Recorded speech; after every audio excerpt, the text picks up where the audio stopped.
Assalamualaikum warahmatullahi wabarakatuh. Robbi shrah li sadri wa yassir li amri wahlul 'uqdatam min lisani yafqahu qawli amma ba'du. Pemirsa yang dirahmati oleh Allah Subhanahu wa taala, puji syukur senantiasa kita aturkan kepada Allah Subhanahu wa taala, Tuhan yang Maha Pengasih, Tuhan Maha Penyayang, dan Tuhan yang Maha Kuasa atas segala yang ada di muka bumi ini. Mudah-mudahan kita diberi kekuatan oleh Allah Subhanahu wa taala untuk senantiasa melakukan rasa syukur kepadanya atas segala nikmat yang sudah diberikan kepada kita. Amin amin amin ya rabbal alamin. Selanjutnya shalawat dan salam semoga tetap tercurah kepada Nabi besar kita Muhammad sallallahu alaihi wasallam yang senantiasa kita nantikan syafaat ataupun pertolongannya kelak di yaumil qiyamah. Amin ya rabbal alamin. Kaum muslimin muslimat yang dirahmati oleh Allah Subhanahu wa taala, dalam hidup dan kehidupan ini kita selalu dihadapkan oleh problematika kehidupan, ya. Suatu sisi mengajak kepada hal yang baik, sisi lain supaya tidak mengerjakan yang baik. Atau dengan kata lain, selalu ada bisikan ke hati kita agar kita suatu saat berbuat baik dan baik. Dan bisikan tersebut tentunya berasal dari malaikat. Sebaliknya, kalau ada bisikan yang mengajak kepada hal yang tidak baik dan tidak baik, bahkan jauh dari ajaran agama, itu bisikan dari setan dan sebangsanya. Karena hakikatnya setan tersebut sudah diberi SK oleh Allah Subhanahu wa taala, ya. Maksudnya diberi kewenangan, ya, dengan leluasanya, karena permohonannya mau dimasukkan ke neraka. Setan, ya, mohon kepada Allah agar di dunia ini tugasnya untuk menggoda cucung daripada Nabi Adam, ya.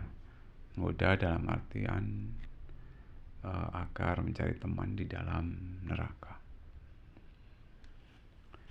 Bapak Ibu hadirin yang dirahmati oleh Allah Subhanahu wa taala. Jadi dua sisi yang dimaksud, ya.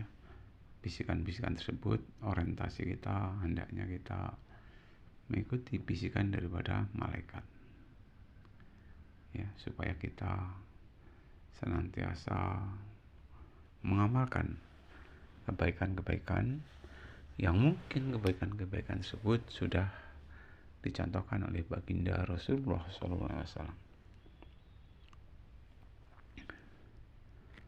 Hadirin yang dirahmati oleh Allah Subhanahu wa taala, tak lupa sholawat dan salam semoga tetap tercurah kepada Nabi besar kita Muhammad sallallahu alaihi wasallam yang senantiasa kita nantikan syafaat ataupun pertolongannya kelak di yaumil qiyamah. Amin ya rabbal alamin. Kaum muslimin muslimat yang dirahmati oleh Allah Subhanahu wa taala, kaitannya dengan perjalanan hidup kita itu berliku-liku, ya. Tak selamanya kita akan senang terus, dan juga tak selamanya kita akan susah terus, ya. Berbeda kalau di akhirat kelak, ya. Itu satu sisi ada surga, satu sisi ada neraka. Karena kita masih berada di alam dunia, tentunya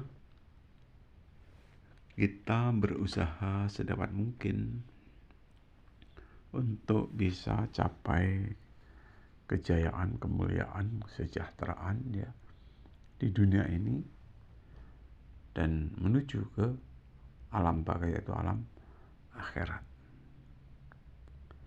Ya, bukankah kita sudah mengenal istilah ya, jaga 5 hal sebelum datangnya 5 hal. Nah, ini merupakan kewaspadaan kita semua ya. Bukan berarti kalau sudah terlanjur akhirnya kita tidak mau menjaga. Ya. Misalnya saja jaga hidup kita. Ya. Jadi sepanjang hayat masih di kandung badan, ya, kita hendaknya berorientasi pada suatu kalimat inna sholati wa nusuki wa mahyaya wa mamati lillahi rabbil alamin. Ya.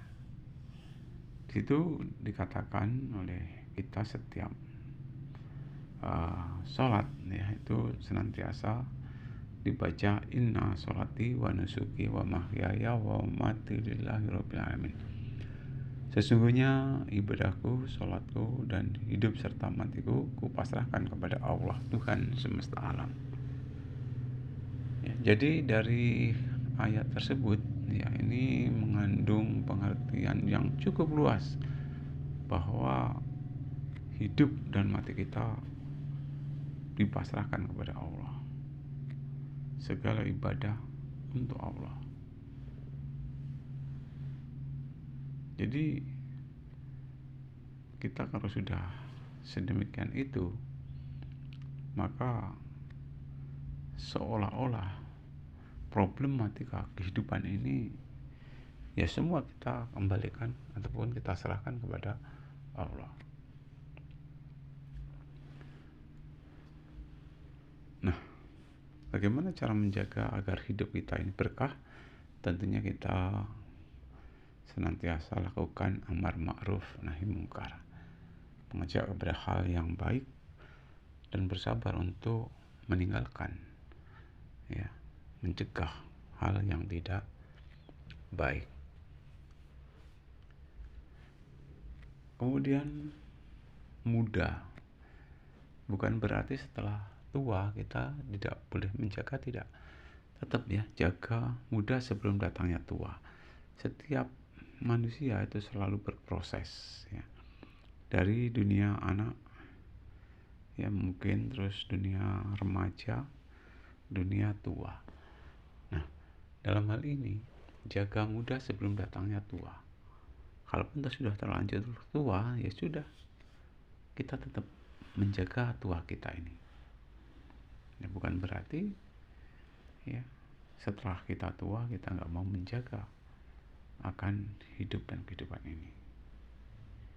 Justru tua itulah kita hendaknya banyak berbenah diri, banyak evaluasi diri dan mempersiapkan ya kehidupan kelak di alam akhirat. Kemudian sehat ya. Semua orang pada dasarnya pernah merasakan bagaimana kondisi sakit dan bagaimana kondisi sehat ya. Terlebih di dalam Islam keterkaitannya dengan kesehatan itu sungguh-sungguh mahal harganya ya. Bahkan tidak ternilai harganya ya. Untuk itu selagi kita sehat, mari kita jaga kesehatan kita ini dengan memperbanyak amal ibadah ya. Karena di balik sehat itu nanti juga akan terasa sakit. Jadi jaga sehatmu sebelum datang sakitmu. Islam ibarat satu tubuh, mana kalau ada yang sakit tentunya kita ikut ya merasakannya ya, ikut merasakannya. Nah, kaitannya dengan kesehatan, ya pola makan kita harus teratur, istirahat harus teratur, kita berolahraga harus teratur. Ya. Dan untuk yang saat ini lagi sakit, tentunya berupaya untuk bisa ya, memohon kepada Allah atas kesembuhannya. Karena setiap ada penyakit itu insya Allah ada obatnya. Ya. Semua penyakit itu ada obatnya, kecuali ya, kalau sudah meninggal dunia itu memang tidak ada obatnya. Ya. Jadi kita jaga kesehatan kita ini dengan cara kita berolahraga, ya.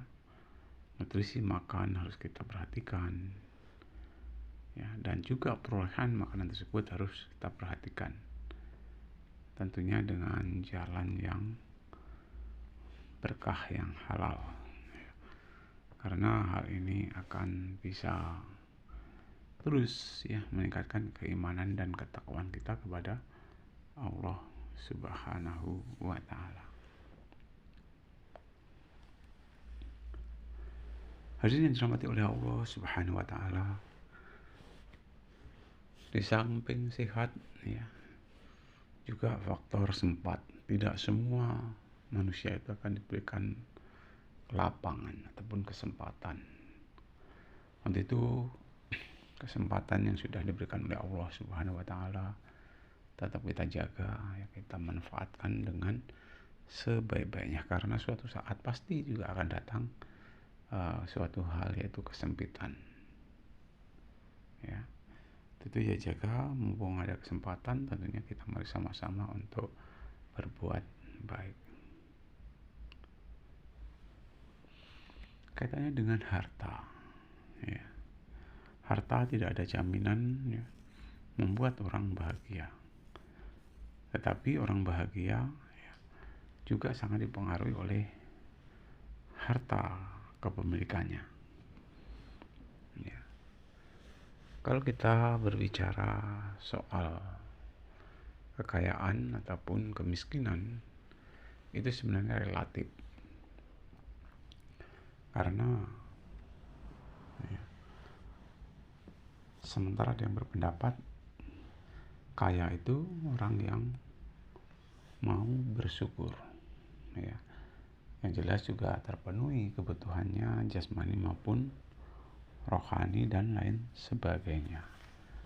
Ya, bisa jadi dalam ilmu ya, pendidikan kesejahteraan keluarga, ya, pemberdayaan kesejahteraan keluarga, ya, itu ada istilah ya, 4 sehat 5 sempurna: sandang, pangan, dan papan. Begitulah kehidupan ya. Kita perhatikan ya, kesehatan kita perhatikan kesempatan yang diberikan oleh Allah Subhanahu wa Ta'ala, kita gunakan sebaik-baiknya untuk senantiasa kita amar ma'ruf nahi mungkar, mengajak kepada kebaikan, dan dengan sabar untuk meninggalkan hal-hal yang dilarang oleh Allah Subhanahu wa Ta'ala. Nah, kaitannya dengan kaya ataupun miskin tadi, bahwasanya orang yang bersyukur itu orang yang kaya. Orang kaya adalah orang yang mau ataupun pandai mensyukuri nikmat daripada Allah Subhanahu wa Ta'ala. Sebaliknya, orang miskin yaitu orang yang tidak mau berterima kasih ataupun mensyukuri nikmat yang sudah diberikan Allah Subhanahu wa Ta'ala kepadanya. Jadi walaupun bagaimana ya, kita harus mensyukuri ya, apapun yang diberikan oleh Allah Subhanahu wa Ta'ala merupakan terbaik menurut pandangan Allah, tetap kita syukuri. Jadi hidup tentunya kita syukuri,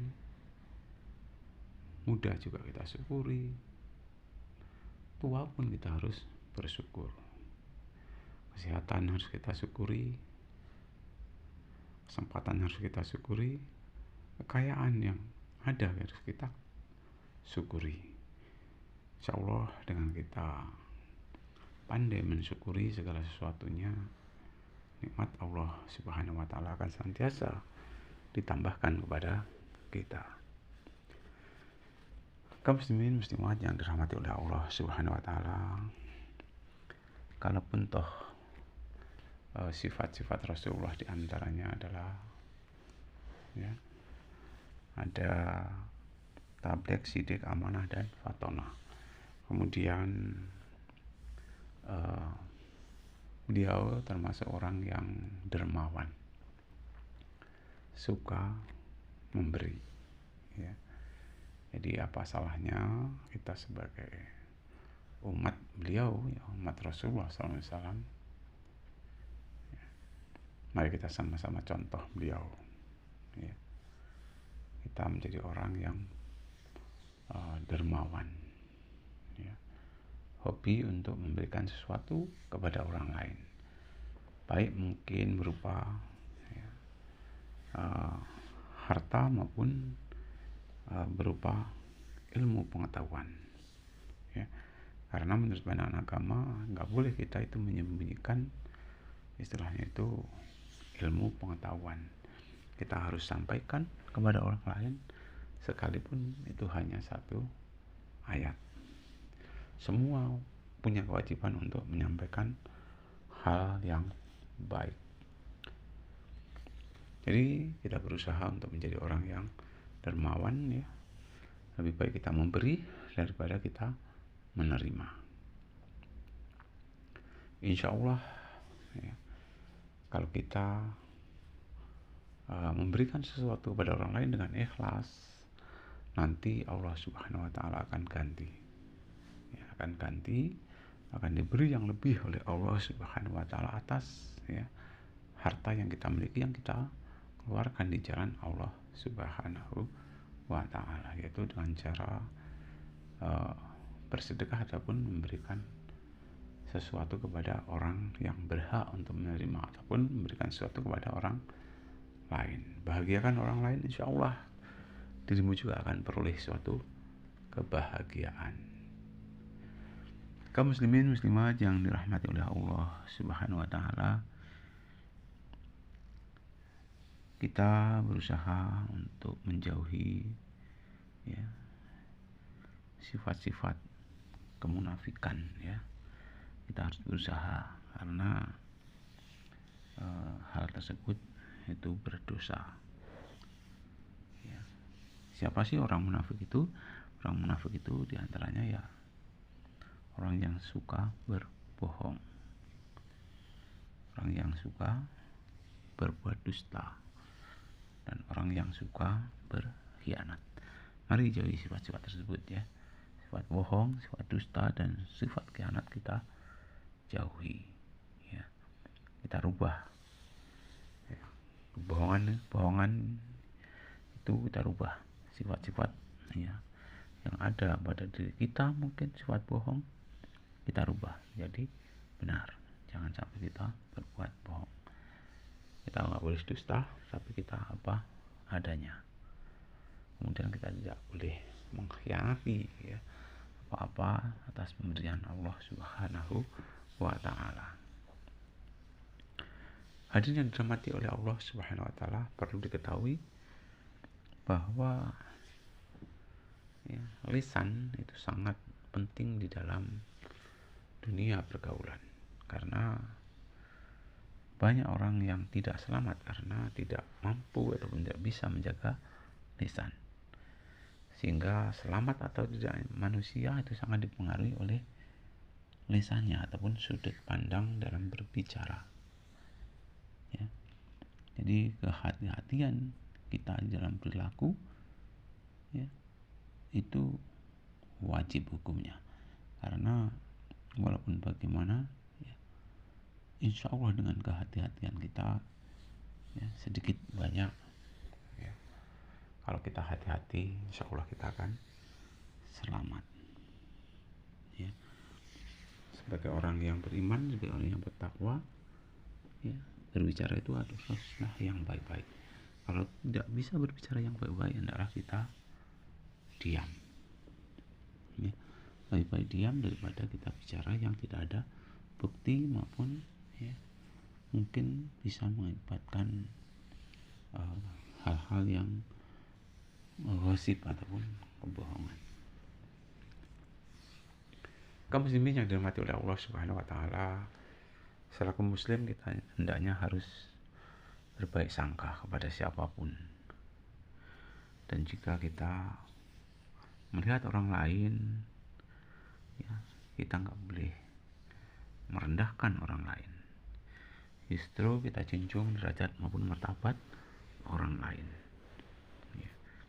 Jadi walaupun bagaimana, kita jangan sampai suudzon, ya, ataupun berprasangka tidak baik kepada orang lain. Siapapun dia, ya, kita wajib untuk husnudzon, ya, selalu berbaik sangka. Ya. Karena kalau kita senantiasa bersuudzon kepada orang lain, insya Allah kita akan banyak musuh, ya, banyak orang yang tidak senang.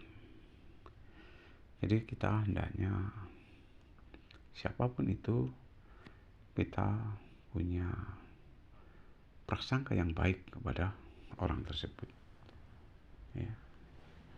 Hadirin yang dirahmati oleh Allah Subhanahu wa taala, kalaupun toh kita melakukan suatu tindakan, hendaknya kita dasari dengan ikhlas. Ikhlas, ya, semata-mata hanya mengharap ridho dari Allah Subhanahu wa taala. Jangan sampai ada istilah pamrih, ingin dipuji, ya, ingin dianggap dermawan, ya, ingin dianggap sok pintar, sok alim dan sebagainya, ya.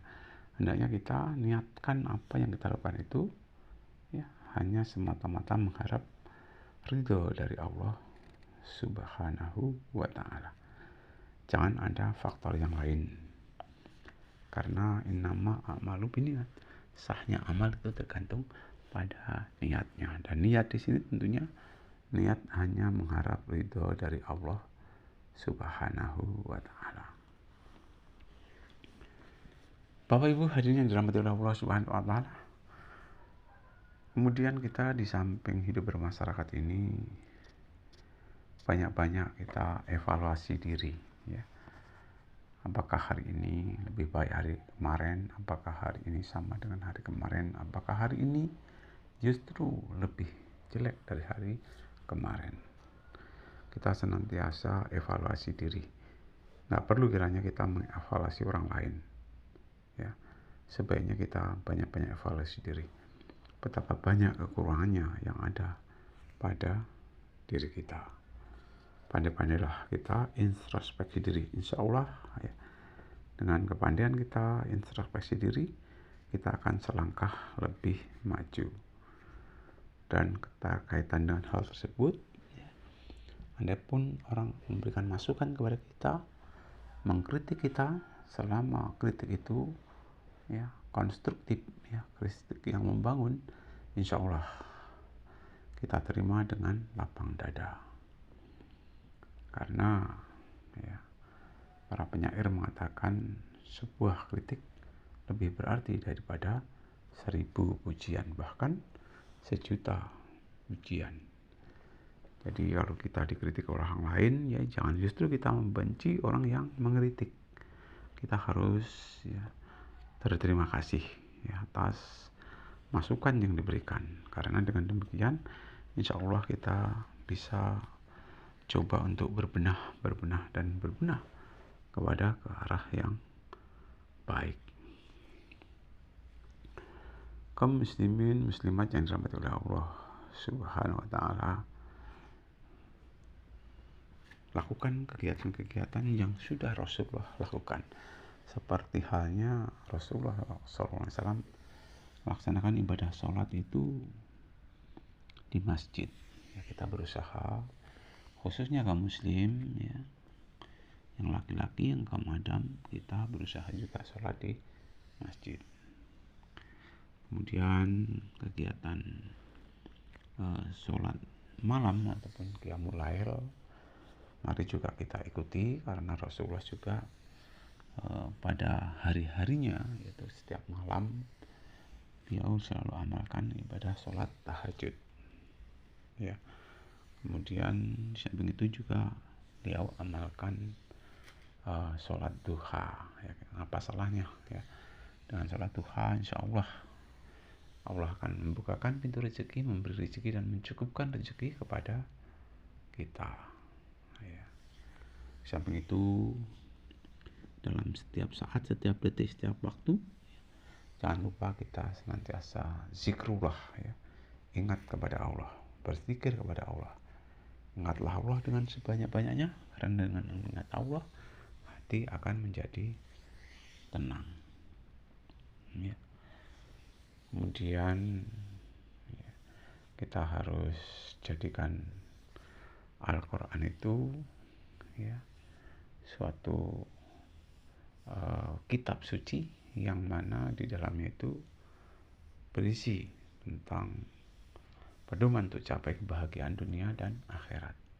Tanpa kita mempelajari, tanpa kita memahami, tanpa kita membacanya, mustahil kita akan mengetahui makna ataupun arti yang terkandung di dalamnya. Untuk itu ya jadikan membaca Al-Quran itu merupakan suatu hobi, karena Rasulullah SAW pun ya setiap hari-harinya senantiasa membaca kitab suci Al-Quran. Dan juga kita usahakan bisa menjaga wudhu kita. Rasulullah SAW pun ya senantiasa menjaga wudhu. Mungkin itu yang dapat saya sampaikan ya. Banyak kurangnya mohon maaf. Saya akhiri, assalamualaikum warahmatullahi wabarakatuh.